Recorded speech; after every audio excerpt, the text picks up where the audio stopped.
Moçambique é um dos países africanos que assumiu oficialmente o socialismo logo após a independência. Não como discurso, não como simpatia ideológica, mas como modelo de Estado.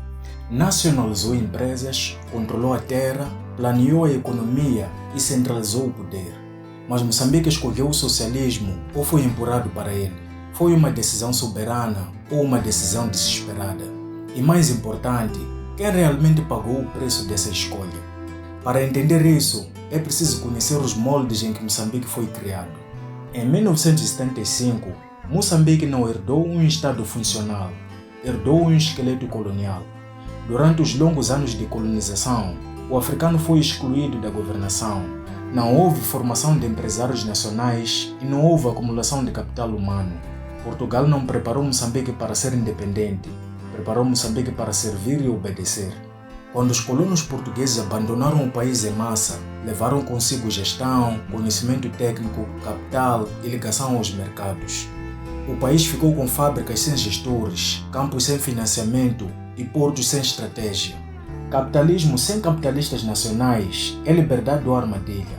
A Frelimo não nasceu como partido político, nasceu como um movimento de libertação armada. Isso moldou profundamente o Estado que viria depois. Disciplina militar, centralização, desconfiança do pluralismo político e confusão entre crítica e traição. Na guerra, isso garante sobrevivência. No Estado, isso gera rigidez e opressão. O socialismo se encaixava perfeitamente na filosofia da Frelimo. Um partido, uma linha e um projeto único de nação. Quem discordava era visto como inimigo da revolução. Moçambique não comparou modelos econômicos e nem testou alternativas. O socialismo foi visto como o oposto da elite branca, o oposto do colonialismo e o oposto do capitalismo explorador. Foi uma escolha emocional, histórica e política. Samora Machel defendia que a independência política sem independência econômica era uma mentira. O problema é que destruir um sistema é uma coisa, mas criar um novo é outra coisa muito mais difícil. Nos anos 70, durante o auge da Guerra Fria, o mundo estava dividido. Ou estavas com os Estados Unidos da América e aliados, ou estavas com a União Soviética, China e Cuba. Portugal era membro da NATO, Rodésia e África do Sul eram racistas e eram contra os movimentos de libertação. E quem apoiou Moçambique? O Bloco Socialista. Vieram armas, formação e apoio diplomático. Mas também vieram modelos importantes, dogmas ideológicas e soluções pouco adaptadas à realidade local. Moçambique escolheu o socialismo num mundo em guerra.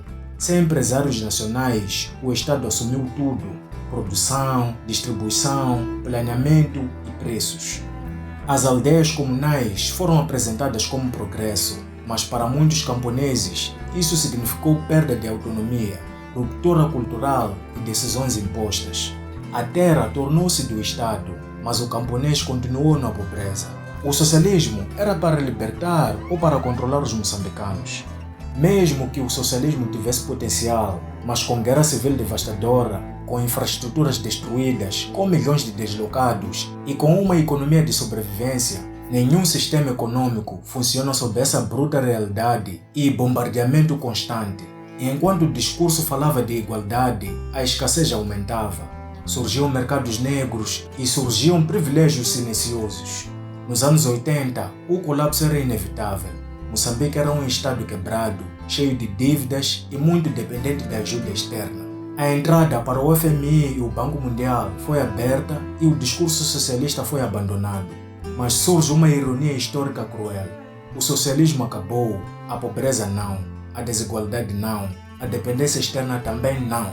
Mudou o modelo, mas não mudou a estrutura.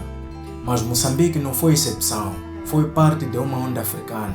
Nos anos 60 e 70, muitos países africanos chegaram à mesma conclusão. O capitalismo que conhecemos foi o rosto econômico do colonialismo, mas cada país aplicou o socialismo de forma diferente e colheu resultados diferentes. A Tanzânia de Julius Nyerere adotou o Ujamaa, aldeias coletivas, educação massificada e uma forte identidade nacional. A Tanzânia fracassou economicamente, mas não colapsou como Estado. A grande diferença é que Moçambique tentou construir o socialismo em guerra e a Tanzânia não viveu uma guerra civil prolongada. Angola seguiu um caminho semelhante ao de Moçambique. partido único, apoio soviético e uma guerra civil prolongada. Mas Angola já explorava o seu petróleo. Isso permitiu sustentar o Estado, financiar o exército e criar elites ricas. Moçambique tinha ambição e Angola tinha dinheiro. Na Etiópia, o regime do Derg levou o socialismo ao extremo. Repressão brutal, coletivização forçada e fome em massa. Moçambique foi autoritário, mas a Etiópia foi letal. Inspirada por Amílcar Cabral, a Guiné-Bissau adotou o socialismo, mas herdou em estado frágil, com pouca administração e com elites fragmentadas. Resultado: socialismo no discurso e colapso na prática. Em quase todos os casos, os estados eram fortes no papel, a economia era fraca na prática e com dependência externa permanente. O erro comum foi confundir controle com desenvolvimento. Moçambique adotou o socialismo por convicção? Sim, mas também por falta de opções, por isolamento, por herança colonial e principalmente por urgência. O erro talvez não tenha sido o socialismo, mas acreditar que um modelo importado salvaria um país ferido. Moçambique deixou oficialmente o socialismo, mas na prática, será que deixou mesmo?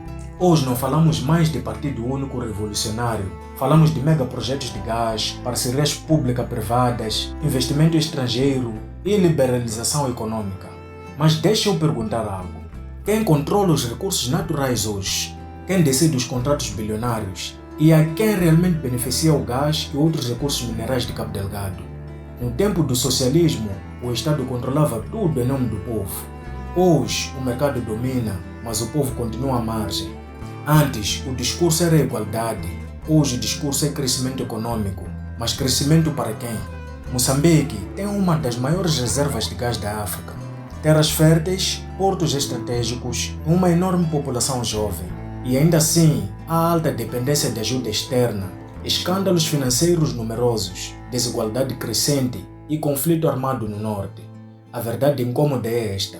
O problema talvez nunca tenha sido apenas o socialismo.